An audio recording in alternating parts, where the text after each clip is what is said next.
What's good, everybody? Appreciate you checking in. All right, there's no way to sugarcoat this one. This week two matchup against the Baltimore Ravens, it's going to be a tough one. All right, we're traveling from West Coast to East Coast.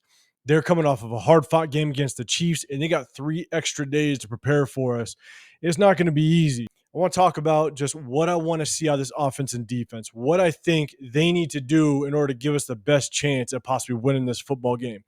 And so before I get into it, let me know in the comment section down below, what do you think the score is going to be? Predict the score in the comment section down below. Let me see. Let me see how tight this game is actually going to be. And before we get into it, if you can, please hit that like button, smash that thumbs up if you can.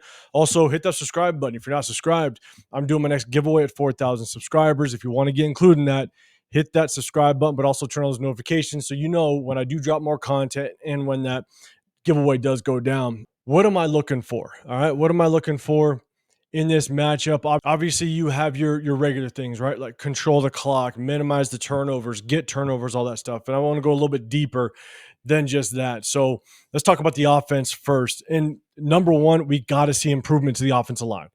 This interior offensive line has to improve, especially with Cody Whitehair, Andre James. You have to improve. One guy I'm going to be watching out for specifically is Colton Miller. Colton Miller kind of got pushed around. He got pushed around. He didn't have any offseason. He didn't have any preseason. And so I understand it's going to take him at least a full game to kind of get back into playing shape, get back to that elite level. So that's one thing. I definitely want to watch Colton Miller and just see kind of how he kind of gets his wheels back underneath him. And then next, we have to establish the run early. We got to make sure that we get in front of the sticks. I want to see us, on first down, run that ball, get 5, 6, 7 yards, kind of get ahead of the sticks, get short yardage, second down and third downs, and so that it's manageable. So we can kind of open up that playbook so that the Ravens don't know what we're doing on third down, because if it's 3rd and 7 or longer, they know it's a passing situation. So I want to see us establish the run early. One of the ways to do that is I want to see more RPOs. This is what Gardner Minshew is very good at. He ran it a lot against the Eagles, or when he played with the Eagles. He ran it a lot last year with the Colts. Luke Getsy didn't run a lot of RPOs last game. I want to see more. One of the things that RPOs does to a defense is it makes your linebackers play more honest. It holds those linebackers just for a split second longer, right? And so if we can, in that first quarter, maybe the first couple drives, if we can hit 1 or 2 RPOs, that's going to make sure those linebackers, those outside linebackers, one, stay more honest to those slot receivers, those wideouts, even some of the tight ends. But then at the same time, it helps our offensive line. Right? You don't necessarily have to account for that outside linebacker, or you can be delayed getting to him because he's now going to have to hold and stay disciplined to either that slot receiver or that receiver that's extended out. And so I want to see more RPOs. Again, Gardner Minshew is extremely good at it with Philly and did it with the Colts. I want to see more of that because that's what's going to help our run game. And so that's what I want to see. I want to see RPOs. And then kind of going back to the offensive line, our offensive line has to improve so we have a chance at throwing the ball deep. Last week, I went back and watched the All-22, and one, Luke Getsy didn't run a lot of deep routes, and I think it was because we just could not sustain our blocks. There was no time to even attempt to go deep. And so we need Luke Getsy, or we need this offensive line to perform better in the pass blocking in order to give Minshew time just to let those receivers get open deep. And so I want to see more deep shots, but in order to make that happen, our offensive line needs to perform a lot better. I'd love to see Luke Getsy move the pocket more. What I mean by that is we saw so many just straight dropbacks. You're allowing the defensive lineman just to know where that quarterback's in the pocket, so they pin their earbacks and they go. What I want to see Luke Getsy do is you don't necessarily have to roll Minshew out, right? Just shift the pocket. And by shifting the pocket, you're basically taking one edge rusher away a little bit. It's going to take him a lot longer to get there, even a defensive tackle. So one, it helping your offensive line with their blocking assignments, it's making it a lot easier. And you can buy Gardner Minshew that extra half a second to maybe a second to let our receivers get downfield and get open. And so I want to see, one, yes, more play action, but in order to establish the play action, you have to establish the run. In order to use the play action, you have to establish the run. And so And we failed with that last week. And that's why I think we didn't run as much play action as some of us wanted to see. So shift the pocket, just move the pocket. You can quarter roll Minshew out and again, possibly buy him an extra half a second. So that's kind of what I want to see is I want to see him shift that pocket a little bit to buy a little more time. That's kind of my biggest keys that I want to see on the offensive side of the ball. And so let me know in the comment section down below, what are the biggest things you're looking for? What are the keys to this game that you think we need to achieve in order to give us the best chance at success and win this football game? Now let's jump to the defensive side of the ball. Now the defense has to set the tone, right? But we're going against one of the best dual threat quarterbacks in the league, without question. You know, former NFL MVP. We got to stay extremely disciplined. But these are the things. These are the things that I am going to be looking for in order for us to have success on the defense side of the ball. And so, first and foremost, you got to take away the threat of the run with Lamar Jackson when he drops back to pass. So when we rush that quarterback, you have to, one, defensive line, you have to stay in your lanes and you can't over pursue. When the defensive ends, you know, Max Crosby, he is actually a little susceptible to this. He likes to do this. But if you one of the things that I taught all my when I coached football, my defensive ends, you rush to the depth of the quarterback. That's always been one of the things that I would preach to my defensive ends, even my D linemen, right? You rush to the depth of the quarterback. The moment you go past the quarterback, you open up natural running lanes for him to be able to get to the sideline. All right. And so that's my biggest thing. With the defensive line, you have to stay disciplined, stay in your lanes, but do not over pursue. If you over pursue, you create natural running lanes for Lamar Jackson to drop back and pass, and then he just takes off and kills you with your legs. And so that's the biggest thing for the defensive line. When they drop back to pass, stay in your lane, stay disciplined, do not over pursue. And one of the things that I liked about last week is Patrick Graham brought a lot of pressure. And I think you have to do the same. You know, Kansas City brought a lot of pressure against Lamar Jackson in this Baltimore offense. And if you're going to bring pressure, my biggest suggestion is bring pressure and force him away from his throwing arm. All right. So Lamar Jackson, he's a right-handed quarterback. Force him to his left. If you force him to his left, you just make it that much more awkward for him to try to make a throw across his chest, across his body.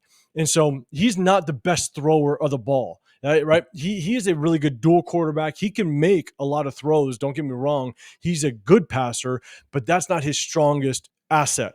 That's not what he does best. What he does best is he makes plays with his legs, right? He's going to hurt you throwing the ball, but once he hurts you once or twice, he's going to start using his legs. And so that's my biggest thing is if you're going to bring pressure and maybe it's on a passing down, bring pressure, force him to his left. So you just make it that much more awkward for him throwing the ball.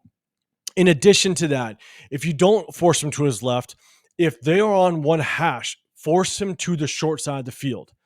Make sure that field closes quickly on him. So if you force him to the short side, that means he doesn't have enough room to really get going at times.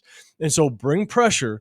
Patrick Graham brought pressure against the Chargers. If you bring pressure again, one, either pressure him away from his throwing arm, make the throw a little more awkward. But two, if you can, bring pressure to the short side of the field. Those are two of my biggest keys that I'd like to see. Another thing is obviously with defense, you always have to play discipline, but against a dual threat quarterback and a guy that likes to run the read option, they ran the read option a couple times against the Kansas City Chiefs. You have to stay disciplined and you have to stay home. Even if the ball looks like it's going away, you stay home. You stay disciplined to your side of the field. Because if the ball goes away, it's like playing in a zone defense. You know, it's one of the things that I taught a lot of my defensive backs and linebackers when you're dropping back into a zone defense. When a player goes away, someone's coming back. So you got to make sure you stay disciplined to your area of the field. And that's what this front seven, even the safeties or corners that come down. If you're coming down to run support, you have to stay disciplined to your responsibility because Lamar Jackson, again, with the RPOs or with just the read options, having that option of handing off the ball to the running back or taking off, which again, he did multiple times against Kansas City. If he does it, you got to stay disciplined and make sure that you stay to your responsibility. And so 100% got to stay disciplined. And another thing is we have to win on first down. That's the biggest thing with this type of offense. Try to make this offense as one-dimensional as possible, right? And put them in situations that is predictable. All right, if you win on first down, a lot of times they're going to try to run. They got Derrick Henry back there, right? They're going to try to set the tone, get Derrick Henry going a little bit. If you get them in a second and 12, a second and 13, force them to have to get them in uncomfortable situations that we know that they're going to have to throw the ball. And even if you get them in a third and 11, a third and 12, even a third and 9, make it that much harder for Lamar Jackson to be able to beat you with his legs when he drops back to pass. And so the way you do that is by winning on first down. Win the first down battle, get them in second and long, force an incomplete pass, and now they're third and long, and now you get yourself an ideal situation. So win on first down. That's going to be huge this game. And another thing for me is obviously you have to play physical football, right? You got to play physical football against these guys, but you have to be even more physical to their stud players. And so what I'd like to see is obviously they try to establish Zay Flowers as one of their primary offensive weapons. And so what I'd like to see Patrick Graham do is get someone in his face every single play, whether it's Nate Hobbs gets in his face and tries to jam him on the line with safety help on top, or maybe Nate Hobbs is at safety help on top and take a linebacker like Divine Diablo or someone like that. Get someone in his face, make him uncomfortable when he's trying to get off the line. Because what they're trying to do is with Zay Flowers is they want to get him either off that line extremely quickly because they like to take him across the field. They will drag him across the field. Well, it takes time to get across the field.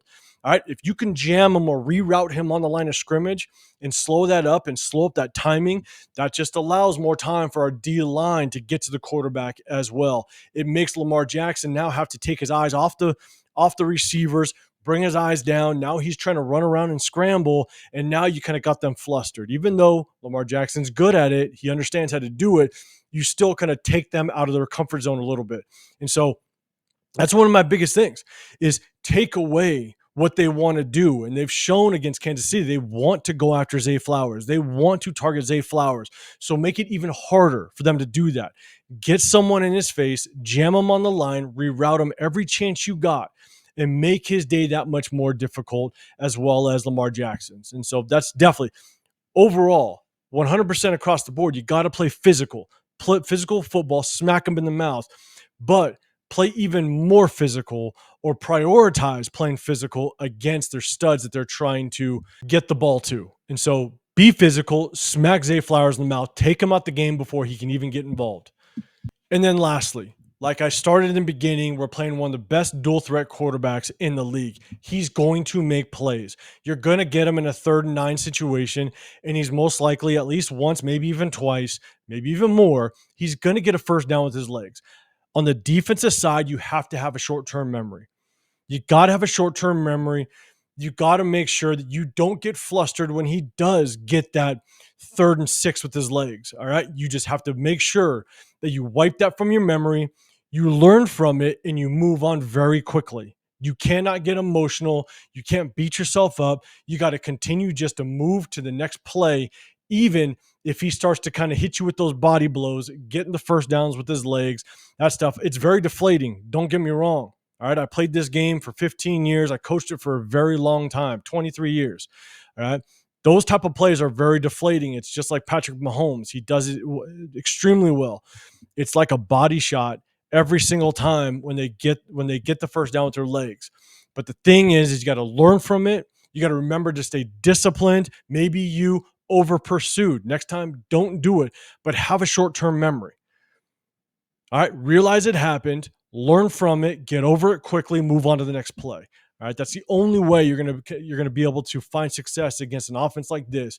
Is you don't dwell upon the mistakes. You try to minimize the mistakes. You learn from the mistakes, and you have a short-term memory. And so that kind of sums it up, guys. This is kind of my take on this game. We're going to go into Baltimore. We got to smack these guys in the mouth early, and we got to come away with a win. They're coming off of a long rest. It's going to be an absolute battle. It's going to be a tough one, probably one of, if not the toughest game of the season for us because of just our travel and them coming off of a long week. It's going to be a tough one. So, guys, let me know in the comments down below. What are you looking for on the defensive side? What do you want to see us accomplish on the defensive side to give us the best chance at success? So, again, I appreciate you sticking with me. This is going to be a battle, and I cannot wait for it. AP better have these boys ready and let's go smack some Ravens in the mouth. So before you get out of here, if you can, hit that like button, hit that subscribe button. My next giveaway is at 4,000 subscribers. If you want to be including that, hit that subscribe button, turn those notifications. I appreciate you guys. Enjoy the game, and I'll see you guys on the next video. I'm out.